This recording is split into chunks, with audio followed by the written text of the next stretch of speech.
In the last video, we set the shadow and highlight values for an image by using the black point and white point sliders and levels, and we did this using the RGB channel. For that particular image, we got some pretty good results. One might be tempted to just use the RGB channel all the time when setting the shadow and highlight values. However, that would be a mistake. Let's take a look at why this is the case. Here we have an image of a mountain in Utah. The image lacks contrast. I strongly suspect that one of the first things that needs to be done is to set the shadow and highlight values. This will help improve the image. Then, the gamma input slider can be used to adjust the midtones. Let's launch the histogram. Notice that we have relatively empty spaces on both sides of the histogram, just like we had with the image in part 1 of this series. For comparative purposes, let's quickly set the shadow and highlight values using levels in the RGB channel. So, we launch levels, set the blend mode to luminosity,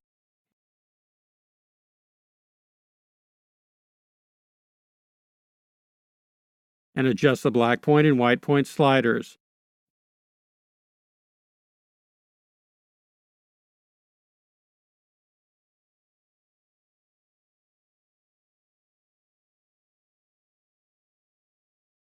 Now, let's adjust the gamma input slider. That looks pretty good. Why should I bother doing it any other way? Well, let's see. Here we have another copy of the original image. Again, we see the histogram. However, we are looking at the RGB histogram, and the RGB histogram doesn't tell the entire story. We need to look at the individual channel histograms by clicking on the panel menu and selecting All Channels View. Now that we are looking at the channel histograms, we should immediately see a problem. The 3 channel histograms all look different. The channel histograms all start to ramp up on the left side at different points. Furthermore, the green channel ramps up on the right side at a different point than the red and blue channels.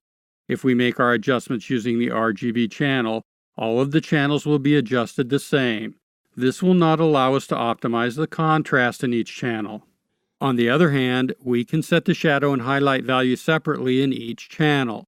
To do this, we start off just as we did before by launching levels and setting the blend mode to luminosity. As a side note, setting the blend mode to luminosity is very important when setting the shadow and highlight values in each channel.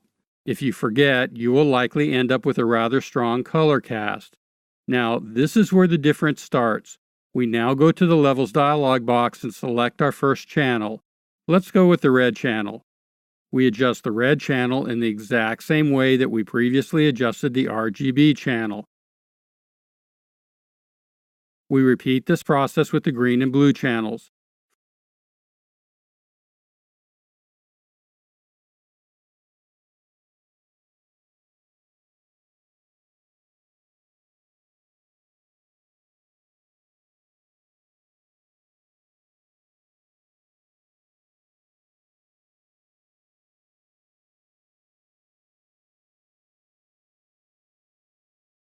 For our final step, let's go back to the RGB channel and adjust the gamma input slider.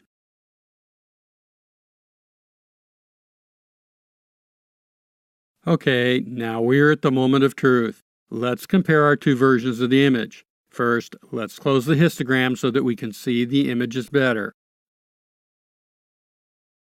Here is the image where we use the RGB channel to make the adjustments. Here is the image where we use the individual color channels to make the adjustments. Clearly, the image where we adjusted the individual color channels looks much more dramatic.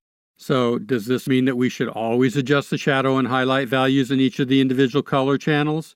Absolutely not. For those images where the 3 color histograms all start to ramp up at about the same point on each side of the histograms, using the RGB channel works just fine. Also, for some images, you may not want the extra contrast. On the other hand, it is nice to have this technique available when you need it. That brings us to the end of this tutorial. However, before I sign off, I would like to take this opportunity to let you know that you can download a copy of the transcript for this video, view several other photography videos, and access over 100 photography articles on my ronbiglow.com website.